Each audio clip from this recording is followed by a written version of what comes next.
Thank you to all that are filling the room. We will get started here momentarily.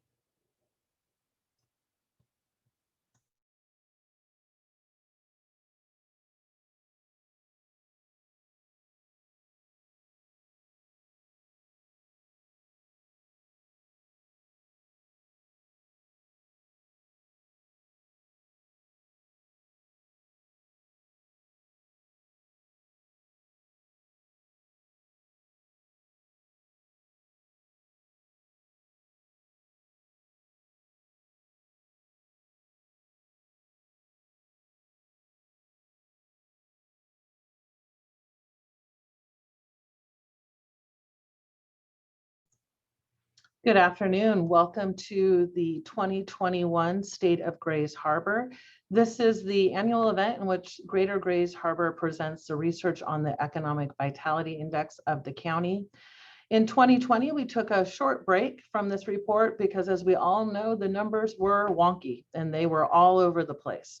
So this year we are back with updated data that really only looks at 2020 with some extension of that data assessment into 2021 in relation to COVID relief packages. Again, we're really happy you're here today. We hope it's one of our last virtual events and that we can slowly start to step into in-person events in the future.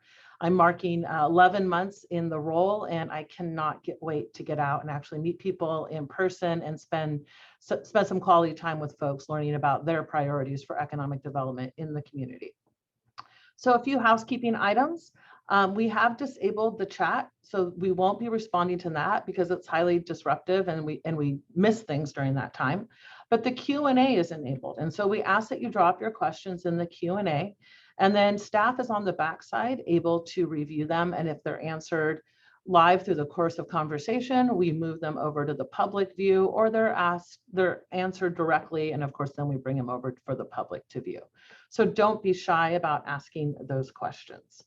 We also sent you out a PDF of both the economic index and the special COVID report with your Zoom access details. Please look for those. Those are linked in the email. They're pretty big PDF files. We also have them hosted on our website in the coming days. So again, that stuff will be available to you at any point. And we will be able to answer any additional questions if you spent more time with the with the report. So today we have three guest speakers before we dig into the meat of this. The first is Lamarco Mitchell. Lamarco represents Twin Star Credit Union, and we want to thank Twin Star Credit Union for joining us today as our presenting sponsor. I've had the pleasure of knowing Lamarco even in the Tacoma Pierce County market, so it's great to see a familiar face down here in the harbor. He is also just incredibly passionate about community development, and I couldn't think of a better guy to be representing Twin Star. So thank you, Lamarco. The floor is yours. All right. Well, thank you, Lynnette. I appreciate that wonderful introduction. And, you know, I would like to say just how appreciative I am that you gave us this opportunity to sponsor, and how much Twin Star really appreciates that. And we really appreciate all the great work that you're doing out in the county, and Grays Harbor Inc. is doing, and your staff there. So, you know, usually when I speak to a group, it's telling them about Twin Star, who we are, and kind of sharing our stories. But the thing that's so wonderful about today is that Twin Star has been a part of this community for so long, and so many people know us and know who we're about, what we're about, that I really don't have to do that. So, you know, I think what I'm going to do today is just really let you know and share how blessed I am to be a part of Twin Star Credit Union. From, you know, after when I was making the transition from the nonprofit world with the American Cancer Society, you know, over into Twin Star, or, you know, looking for positions, I was so worried that, you know, so many of the values and things that are core to nonprofits, so mission and service and community, would take a back seat. But, you know, luckily enough, I was blessed to be with Twin Star and join the Twin Star team, and just to find out how much that is not true. You know, members are the core of who we are. Service is the core of what we do. And so it's really, really, really amazing and really special to be a part of that, for so long, being on the end where you're going out in the community and you're asking for donations and you're asking for support and you're asking for sponsorship. And now to be with an organization that is willing to and wanting to give and to support businesses and community partners, and really make an impact in the communities that our members live, work, play, and worship in, is so important. And for me, another thing that's so special about today and working with Twin Star, especially in Grace Harbor, is that when I started with the American Cancer Society, almost 20 years ago, Grace Harbor was one of the communities that I worked really hard in to build volunteer programs and services, and also worked with the Relay for Life out there, which is the second oldest Relay for Life, started right after the Tacoma Relay for Life. And one thing that always stood out, there were a couple things that stood out, was community, and how the community would come together to support each other and to support support the American Cancer Society. And also, the love that I felt. Let's just be honest, sometimes when well, shoot, I'll say, when brothers get off the beaten path, we get a little worried and just get a little nervous. But everyone in the community was so special, and so they welcomed myself and my mom with open arms. And to this day, my mom loves this community, and she thinks that the Relay for Life out there was the most special one that she's been a part of. So I'm glad that I can be a part of supporting the community, and being with Twin Star Credit Union, who really values and really appreciates the relationships in the community and the Grace Harbor community. So I want to say thank you, and I'm glad that we were able to sponsor and you gave us this opportunity. And I look forward to building relationships and really working with so many of you in this community. Thank you so much. Thank you, LaMarco. We're happy to have you here and be part of the Twin Star family and in the harbor. Our next speaker is Commissioner Vicki Rains, and she's had some time to review the EVI and is providing some reflections on the past year. Commissioner Rains, the floor is yours. Thank you. Good afternoon, everyone. It's great to see so many in attendance today. I want to thank Lynnette for the invitation to share a few comments. I did have the opportunity to review the Economic Vitality Index document that she'll be sharing with you shortly, and took some time to reflect on what the past year has meant to Grace Harbor. Like many other counties in the state, across the nation, and even the world, Grace Harbor has experienced illness and death related to COVID. We've also seen a dramatic rise in unemployment. We saw the closure of too many businesses, whether closures were temporary or, sadly, in some cases, permanent. In 2020, we had cancellation of events such as graduations, the county fair, many festivals, clam digging, family celebrations, and more. Yet we have stayed strong and continue to persevere. During this same time, we have watched some areas soar, such as our sales tax revenue, construction projects, and home building projects at the Port of Grace Harbor, among others that bring economic value and strength back into our communities. These are great things. What has been so impressive to me during this time is the resiliency of our communities. Grace Harbor County has always been the county that stands together, and we are stronger for doing so. We continue to support one another and help carry each of us through these challenging times. I did want to give a brief update on some county business. Our budget, we came into 2021 with a $2.5 million deficit. With our update last week, we have reduced that if things go projected as where we are now, we're looking at about a $470,000 deficit, which is a huge change from the beginning of the year. I can tell you that the county did receive its American Rescue Plan dollars today. We received just under 7.29 million. And we have set up, very similarly with the CARES Act, we have set up a fund to specifically have those dollars deposited into, so that it just gives us a level of transparency that we think is very important with the public, as well as when the state auditor comes calling and wants to know how that money was spent and what it was utilized for, that we have a clear and definitive response to them.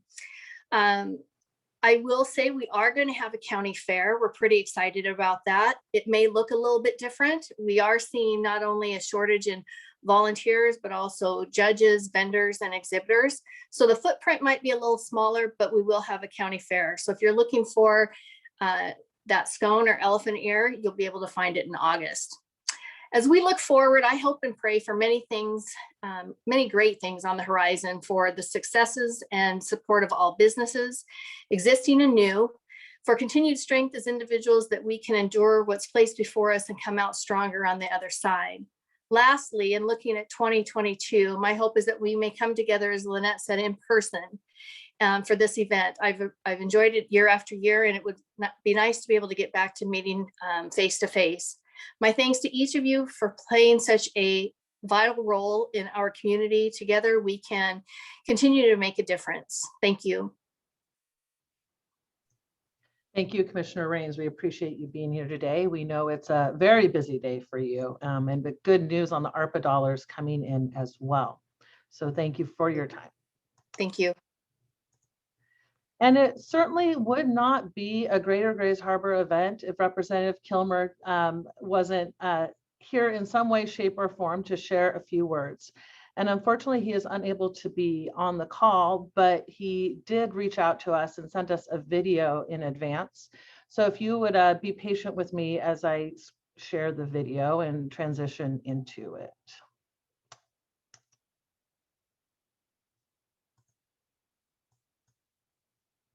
I'm hoping I can get maybe an affirmation in the Q&A that we can see Derek Kilmer on the screen.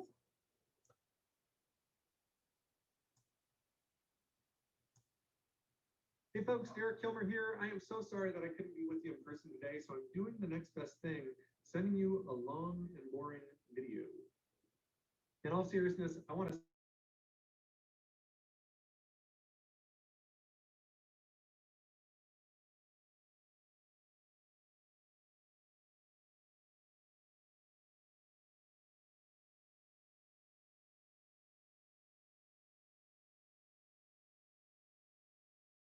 it's my first of 3 messages. It's pretty simple. Thank you. Thank you for employing people. Thank you for doing business in our neck of the woods. Thank you for the investments you make in our community to contributing to our vitality. Listen, this past year, our local employers had to drastically adapt to changing conditions. Folks had to find innovative ways to reach customers, and community events had to be canceled, and countless parents, just like me, had to come to the uncomfortable realization that they'd mostly forgotten middle school math. But through all of this, an unwavering truth has stood clear as day to me, and that is our region is resilient. So thank you for that resilience. Thanks for stepping up, not just for yourselves, but for your community.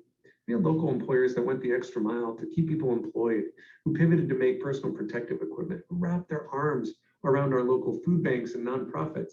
Your hard work and your compassion and commitment to community have been an inspiration, and I want to say thank you for that. That brings me to my second message, and that's this. I am bullish about the future of this region. Listen, I know this past year has been the pits, but when I think of the assets of this community, it gives me excitement about the future. In Grays Harbor County, you have built a very competitive product that people are looking to buy. People want to come here. They are drawn by our national park, by unique Main Street businesses, including the Kilmer family favorite Star Wars store. Industries that have been central to our past are important to our present, and that will be central to our future, like the timber industry and maritime industry and fishing. By burgeoning tourism destinations and tourism businesses, we have healthcare providers that are providing vital care, even in the face of a global pandemic. We've got tribal partners that are focusing on the sustainability of our economy and our environment. We have financial institutions that stepped up this year to provide Paycheck Protection Program loans that have a long history of supporting local economic growth. We have an extraordinary port that is an absolute economic driver that has made our region an attractive gateway. We have a top-notch community college and some outstanding schools that are preparing the next generation for success. Listen, the assets we have didn't happen overnight. They took vision from business and community leaders, from all of you. Listen, I celebrate these local assets because it's easy sometimes, if you live there and do business there, to lose sight of how cool your community is. And that leads me to my third message, and that is we need to keep these assets around. Your government ought to have your back. And that's why I've been focused so much since the beginning of this pandemic on just having the backs of our local employers, and their workers. It's why I pushed for the development and expansion of the Paycheck Protection Program. It's why I sponsored the Restaurant Act to make sure our local eateries and yes, drinkeries get the help that they need to weather this storm. Because we're going to count on all of you small businesses to help us turn things around. It's why I've been an advocate for our healthcare providers, particularly our rural providers that have been on the front lines of this pandemic. It's why we passed a new law to address maintenance issues in our national park and to provide help to our fisheries that have been hard hit. It's why we stood up the Olympic Forest Collaborative to responsibly increase harvest levels in our national forest. And we aren't done yet. It's why we need to continue making investments in skills and training. We don't want our young people to be our main export. It's why I'm pushing for Congress to pass an infrastructure bill, because we know we can't have an A+ economy with C- infrastructure. And that's why I'm working to include funding in the surface transportation bill for the Aberdeen Rail Separation Project and funding to support the Heron Street Bridge Rehab Project, and why we're working in the appropriations process for funding for flood protection for Aberdeen and Hoquiam and for our coastal communities and investments in their resilience when they're dealing with persistent flooding. We need to modernize our roads and bridges. We need to make investments in wastewater. And when we talk about infrastructure, we need to include one major thing. We need to bridge the digital divide. Too many of the folks I represent don't have access to high-speed internet. And we've learned this year that access to the internet isn't just about whether you can watch Cobra Kai on Netflix, which you should because it's amazing, but it's about whether we can participate in the 21st century economy. And that's why I sponsored a bill called the Broadband for All Act. Let me end with this. As many of you know, I grew up on the Olympic Peninsula, and I was in high school when the timber industry took it on the chin. And the economic changes and the economic challenges that we have experienced isn't unique to one community. Too many communities, not just in our region, but around our state and around our country, have felt left behind. And to address that, I'm working on legislation that we're about to introduce to create some flexible and long-term grant assistance to communities that have had long-term economic challenges. So when Congress works on a recovery package or an infrastructure package, I'm committed to making sure it doesn't simply amplify existing inequities or use a one-size-fits-all approach, because we know that the needs here are different than those in King County. We need to make sure that people have economic opportunity, regardless of what zip code they live in. So I am so grateful to Greater Grays Harbor Inc. for its leadership and partnership as we work to grow economic opportunity in our region. And for all those in attendance, please know how grateful I am for you. I work for you. If there's anything I can ever do to lend a hand, just give us a holler. Thanks so much, everybody, and we'll see you soon.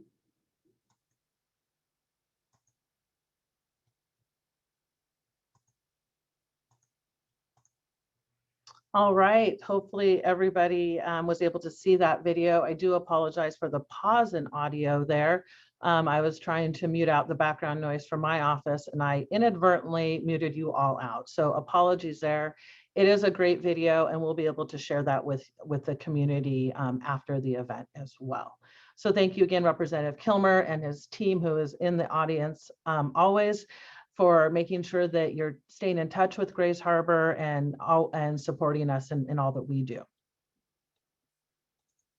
So again, I'd like to thank Twin Star for being our presenting sponsor, as well as Quinault Beach Casino and Resort and Impact Washington. Your consistent sponsorship of this research is very meaningful to us, and we thank you for always being here for us to do that.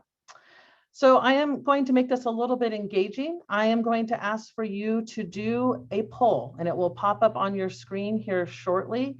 But if you, before we start this event, I'd like your sentiment on the economic future of the county. So I am popping up the poll now.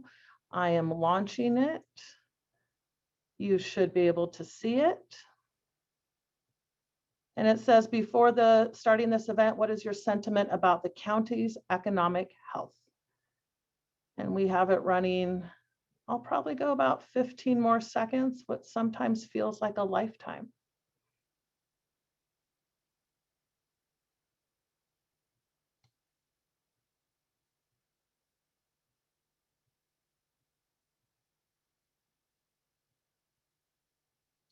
All right, ending the polling now. And sharing the results with you all. You can see that the majority of folks feel very enthusiastic about the future of the local economy, that they can feel it. Others are cautiously optimistic. It's been a rough year, and others are concerned. And mainly, the the extension of that comment is that we've lagged behind in recovery and concerned that we might continue to lag on that. So we'll just remember that 47% of the folks were excited about and optimistic, and we'll see if we can move people along in their optimism. All right. And let me get back to our PowerPoint here. There we are. I'm sorry, just give me a second here. All right. Moving on, we'll just get right into our profile. Just a little bit of methodology here. We, again, we skipped 2020, or we skipped doing this event to reflect 2019 numbers. Everything was wonky. We resumed it again this year. And we tried to resource and cite and go back to the same data sources we have used in the past. So there may be data that we show today that looks different than maybe what you've seen in the news or in your roles out there. And please recognize that the time and the frequency of the data being captured may be different. Again, we have Grant Jones in the background that did this research, and he is able to answer questions about his sourcing or some of the information there if he's able to, if it's an answerable question. So starting out, this is the profile of Grays Harbor County. And you can tell that our average age is 43 years old. So you can see the breakdown with the bulk of our population sitting in that 45 to 64 year age range, and still in the workforce. Education attainment, the bulk of the population has a high school diploma, and there's a decent amount of folks that have pursued some post-secondary education but have not attained a degree. Excuse me, I skipped a slide there. And then our household income, the per capita income, so that's for every man, woman, and child, regardless of age in the county, is $38,000, a little close to $38,500. And the median household income is $47,619. These images are taken directly from the PDF report that you have. So if you're on a smaller screen or having some visibility issues, please know that they are in the PDF that we have distributed. When looking at economic signals, the gross regional product for the county had a healthy rate of growth of 2.35% over the last measurable period. You can see what we were in 2018 and then in 2019. Moving into wages and industry, this is a breakdown of our top employment by industry. And you can also see the associated wages with that. Please note that it is sorted by largest to smallest. So in terms of employee count, not in annual wages. Again, this supports the information in the publication that the average income is just shy of $45,000 a year.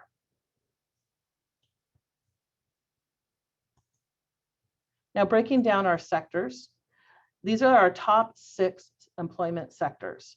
It's worth noting that the agriculture, forestry, fishing, and hunting sector was the 7th largest sector by employment, so it has fallen off our top 6.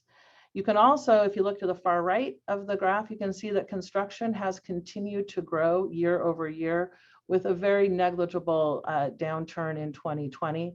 But I think we all can see this in our community, the growth in construction.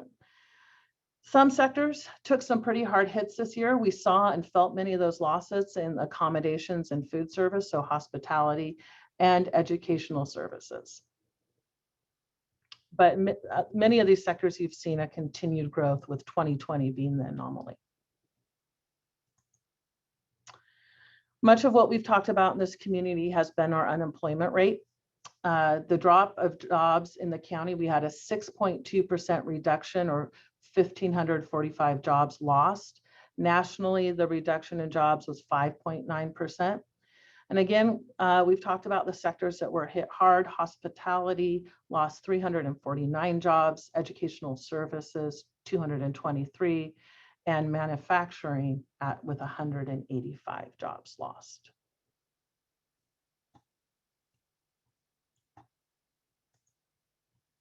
Looking at our unemployment across the state and compared to the state, excuse me, and kind of the peaks, peaks and valleys of that.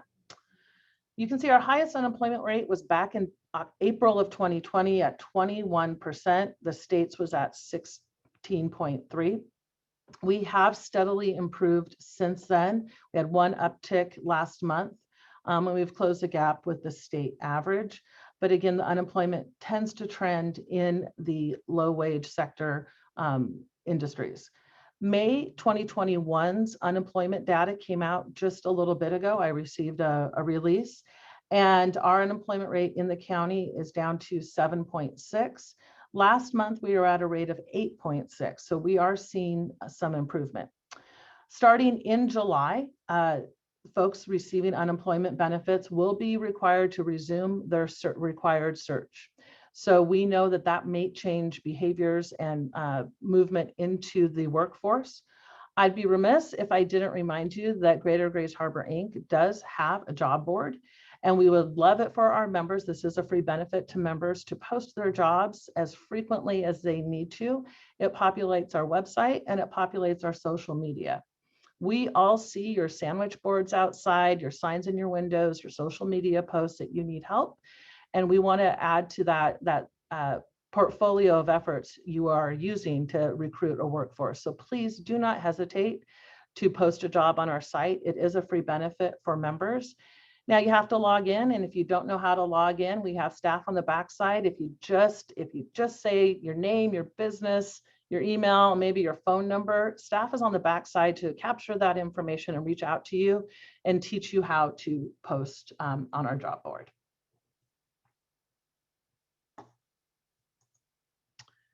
When we look at how many units we lost in each profession, this is a breakdown from highest to lowest. Again, it supports the assumption and the knowledge and the awareness that it is in our hospitality industry that took some of the biggest hits. We had a 4.6 increase in average unemployment rate from 2019 to 2021. Comparatively, in 2019, we ended with a 6.9% unemployment rate. And again, we hope these things are an anomaly that are unique to the COVID impact. Now, we've talked about unemployment a lot, but you can't get away from our discussions about real estate. It's one of the hottest topics. We've made national news and major market media news on what's happening in our real estate market. Our realtors will tell you it's hot and stressful at the same time in real estate. So we have the largest jump in median home prices occurring in 2020 over 2019. You can see that jump from 215,000 up to 251,000 on the median home price. And then in existing home sales, we have jumped, we have broken the 2,000 mark. So you can see that we had 2,050 homes sold, excuse me, I'm reading the Q&A as well, sold in 2020. So we have broken that mark. We have beat that record. And another sign of positive growth, sorry, I'm looking at the questions. We will try to come back to those questions here shortly, or they will be answered by folks in the background. Looking at taxable retail sales, we continue to have growth. We had a 2.5% increase from 2019 to 2020. Now, the year prior to that, we had a big jump, a 7% increase. But if you're looking at our continued growth, we are trending in the right direction. And given, again, everything we've endured, this tends to be a positive sign and a sign of stability and resiliency. Breaking that down where the taxable retail sales happen by community, obviously the bulk right there, Aberdeen, you have the largest slice of the pie with unincorporated parts of the county, some coming in second there. And then you can see that Ocean Shores is third. And I think that's a good segue to some other topics about our economic performance, and that is related to our tourism. Please keep in mind that this 3% hotel motel tax number is reflective of the county's numbers. This is not reflective or does not include Ocean Shores and Westport. They have some of their own data, But again, given everything we were up against, it is pretty amazing to see that we've continued to have high performance in this area.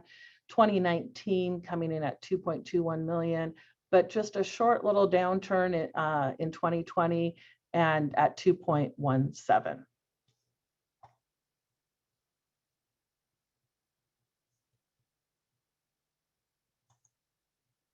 And also we have our economic engine that is the port. And the port has continued to do very well and increase their metric tons handled over the course of the years. And 2020 was no change in that. And this is up from 2.95 metric tons in 2019. The recent deepening of the Grays Harbor navigation channel surely assisted with the safe and efficient handling of all this tonnage. We've been asked if the slides will be available after the presentation.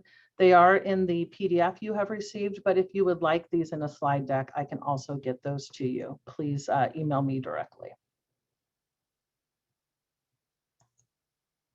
All right, so what we've shared so far truly represents the traditional data that we historically share with you. What we're going to get into now is some of the COVID relief impact that flowed into the county.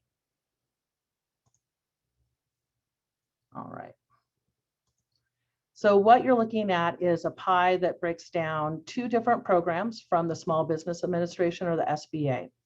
The PPP, as we all called it, the Paycheck Protection Program, was the richest of those lending programs, and it was forgivable for most. So you can see that we had close to $120 million in aid enter the community under the PPP, and the EIDL, the Economic Injury Disaster Loan, came in at a little over $26.5 million.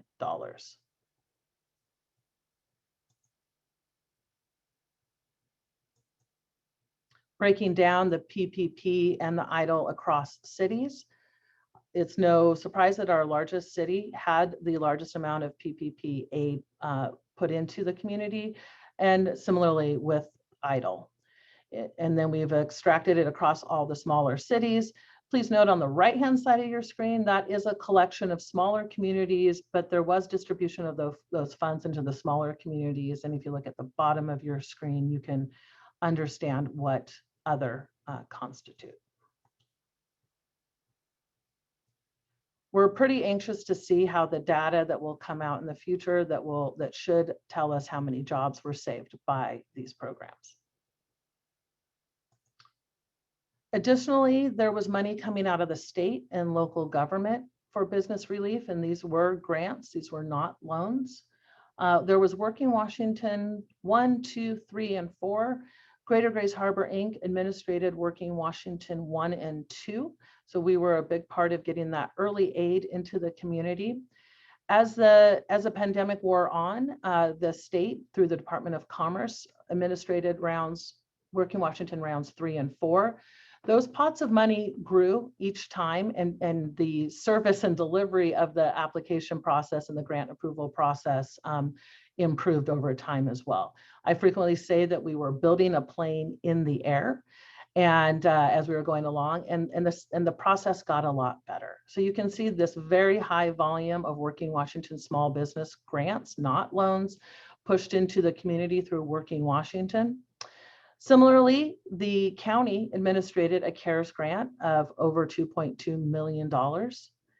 And then some cities, not all, did some smaller business relief grants with their CARES dollars if they were able to. And some cities found other ways to distribute dollars to relief to specific sectors like hospitality that have been so heavily hit. We were certainly happy to be part of many of those grant administration experiences. While people were stressed, it was rewarding to provide that relief and to be there for those small businesses.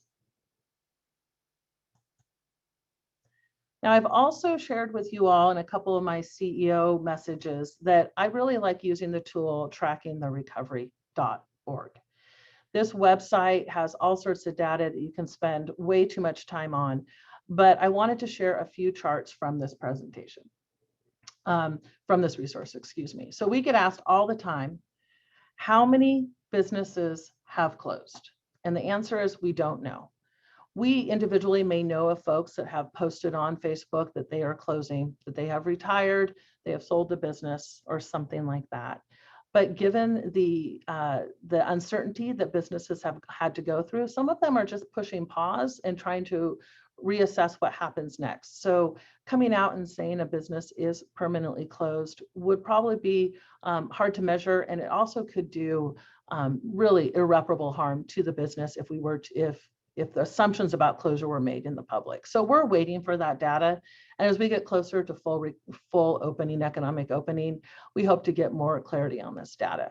But what you are looking at here is a 12-month period from January of 2020, so January 15 of 2020 through January 30 of 2021.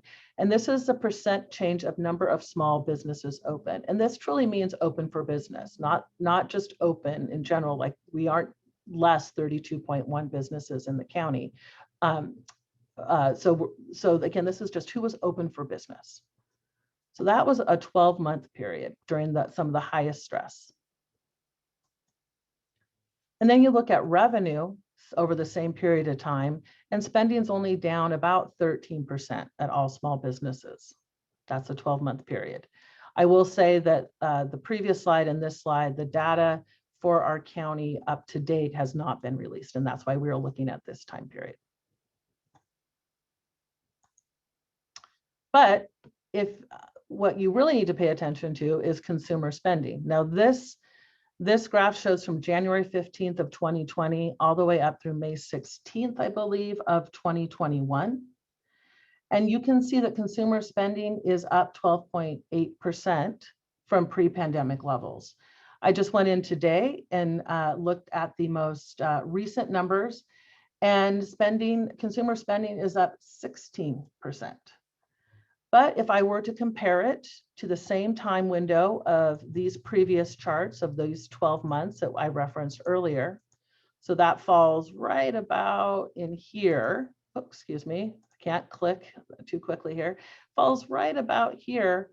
Consumer spending year over year from the same period is up about 5%.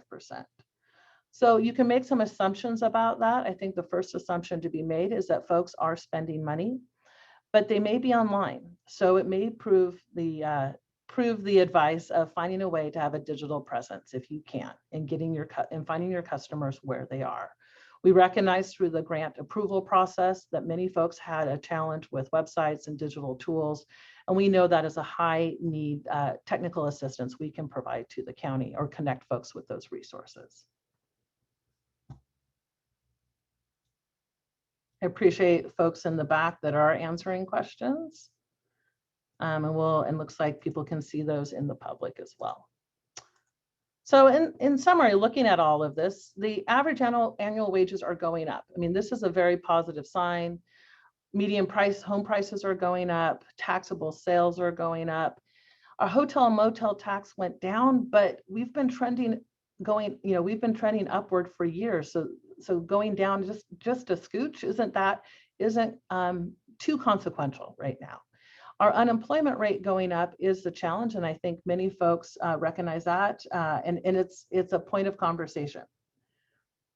The likely reason for this increase in unemployment is that we had a lot of folks in some of those lower wage jobs, or maybe they were juggling multiple jobs in some industries that tend to pay at a lower rate, and they left the workforce. What might happen to those folks going forward is many of them have left that industry and hopefully transition to something they find more resilient for themselves. But that leaves a large gap in our workforce in those other industries, and we need to look at a way to fulfill those roles, or we will lose those services and amenities in our community because they cannot be staffed. Overall, I'm really optimistic about the county's recovery. We showed, you'll hear this word used a lot, we showed a lot of resiliency and strength. To quote Representative Kilmer, a bullish attitude. The rest of the world was experiencing a massive stress, and we were able to show this consistency and this endurance through all of it. I know that other folks haven't done well, and I think we have a positive story to tell when we're approaching folks and letting them know that we're a stable economy and a place to locate your business. So with all that said, and holding on the screen for just a second, I'm going to ask you again to do a post-event survey, and it has 2 questions. What is your sentiment now that you've seen this information? And then just a straw poll here on your top 3 areas for focus to improve our economic future. So bear with me as I manage this a bit here. I got to go over to my, there we go. All right, you have another poll active.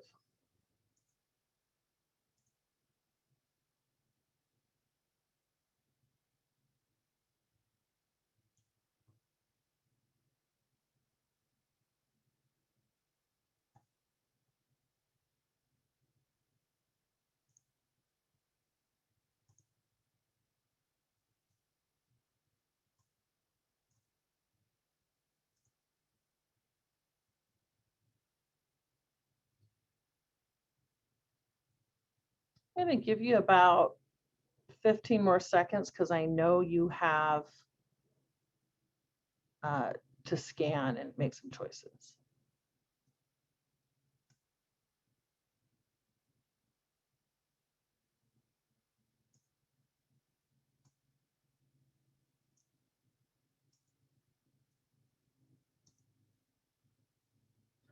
Again, I apologize. It is mowing day outside our office. Thank you, county staff. So I may be picking up our mower.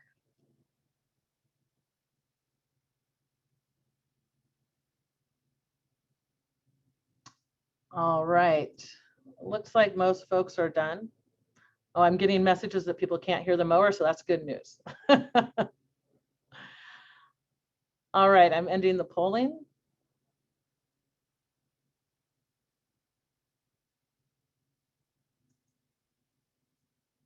All right.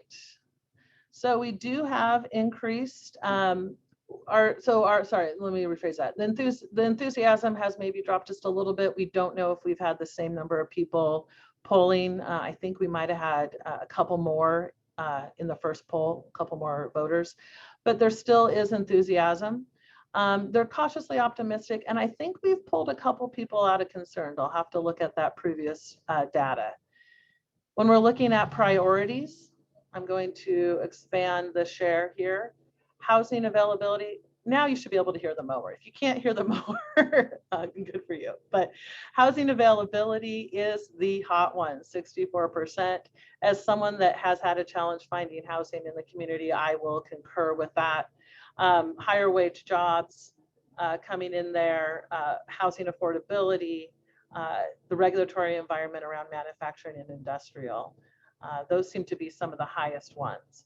So we appreciate folks participating in this. This is definitely something to have conversations about, and we will revisit people's sentiment throughout the year. So I'm going to take a moment here just to save that information.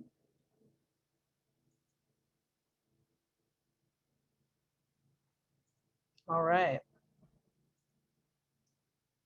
Give me one moment.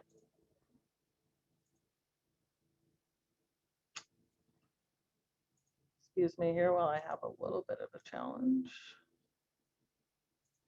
Okay, so looking at questions, this is the time for questions. Appreciate your patience.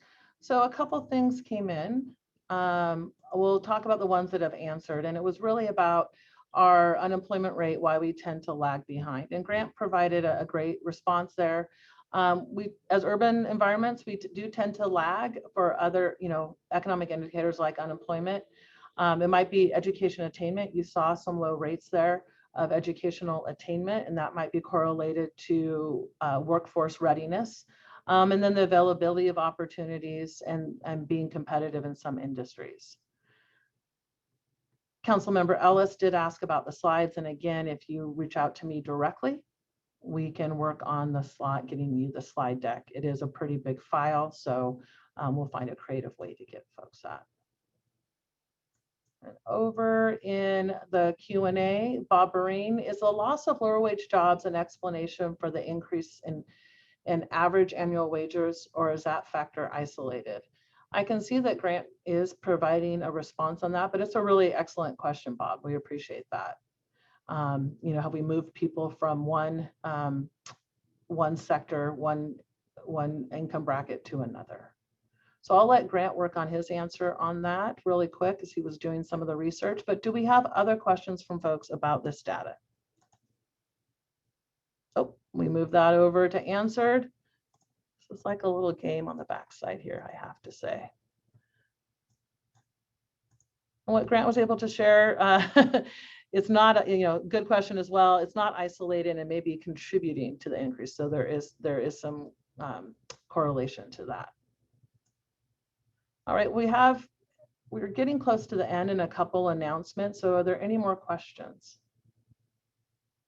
Is there any request to go back to any slides or for an expanded explanation? Not seeing anything.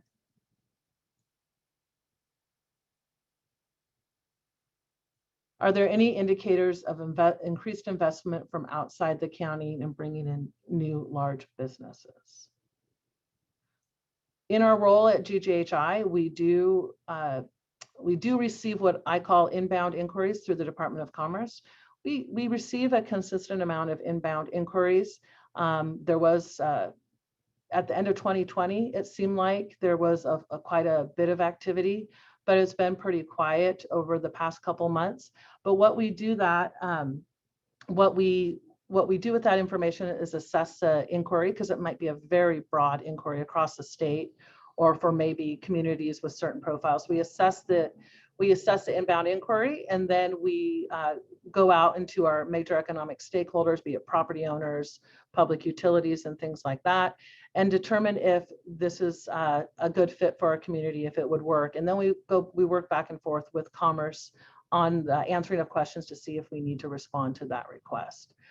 So to answer your question, simply right now, there is not a lot of activity, but that doesn't mean anything. It doesn't mean that stuff isn't in queue. I think we're somewhat cyclical on that. I don't know if Grant wants to add anything else to that, because he has been the receiver of that information. Washington State as a whole continues to remain very, very competitive in business attraction. So there is a lot of activity there. I will let Grant chime in if there's something he wants to add to that. And then, do we track average retail and office rental space by square foot cost? We at GGHI do not do that. It is data that is out there. It's just not something we have put into our economic, our EVI. Okay. And Grant just shared with me that, again, it's really anecdotal based on the pace or the cadence of inquiries coming inbound. All right, anybody else for questions before we move on to another part of this?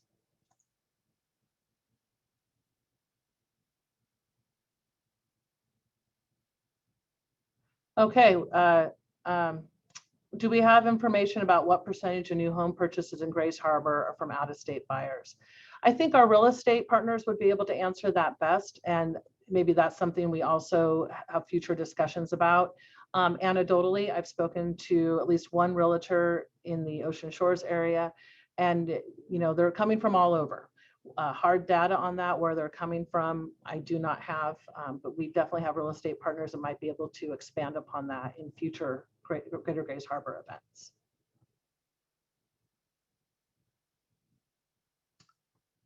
There is a question about the Port of Grays Harbor being federal.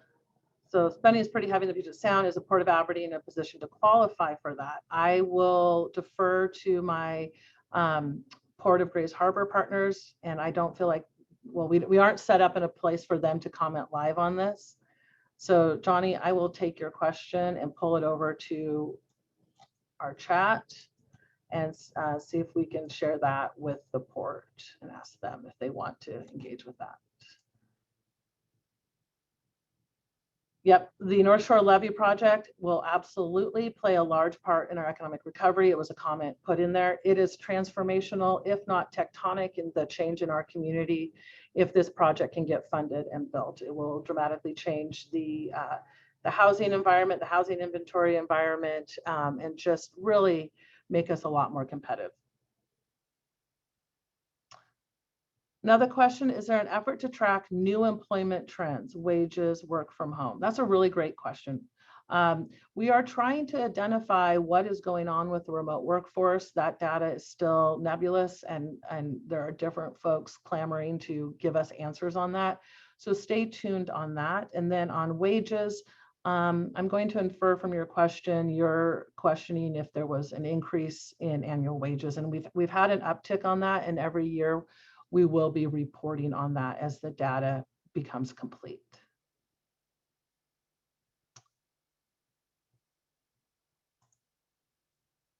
So if I don't see any more questions in the chat, what I will say is this: if you don't feel like we answered your question or you want to talk about it more, it would be great if you emailed me and we can have a discussion on it.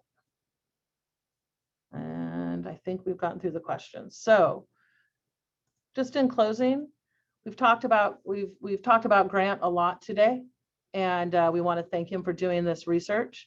Grant's been a big part of this organization for several years. He has tried to transition away, but we kept him around for quite some time, and he is formally in a transition away period now. But we want to just take a moment to publicly thank him for all his work he's done for us. I'd like to personally thank him for all the support he has offered me in this job in these crazy times. So just a big public thank you to Grant.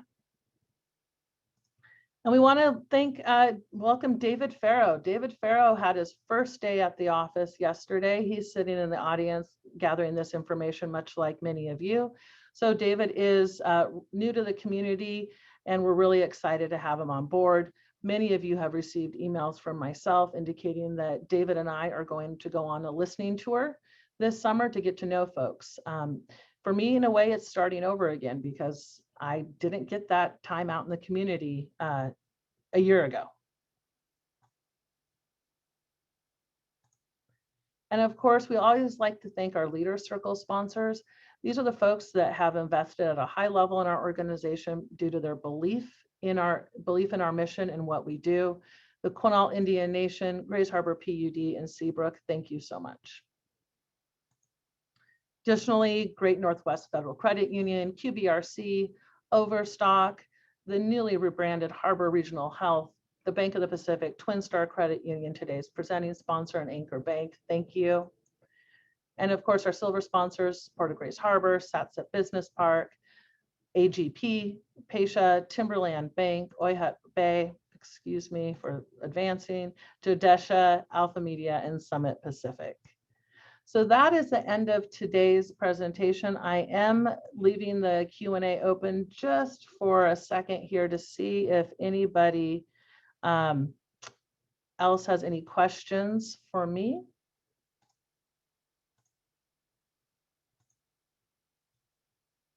All right. Oh, Pete. So Mayor Shave indicated it looks like, I'm going to read this question real quick. Numbers show retail benefits are up. Likely people are staying local. Put some focus on keeping that shopping local. You bet. People are not maybe going into physical locations, but they are shopping locally. So is that online shopping tax dropping in here too? So you bet. We absolutely need to be doing that. All right. Any additional questions? So I think that is the end of the program. Let me just make sure there's nothing else sitting out there that I'm neglecting. All right, folks, thank you for coming today. We look forward to hopefully seeing you in person in the next couple months. Again, if we missed something here, let us know. If we didn't answer your question to the full completion or in a satisfactory manner, please let us know. If there's data that you believe needs to show up in next year's EVI, please let us know. You asked some great questions here today. With that being said, have a wonderful afternoon. Enjoy our heat wave and stay safe. Take care.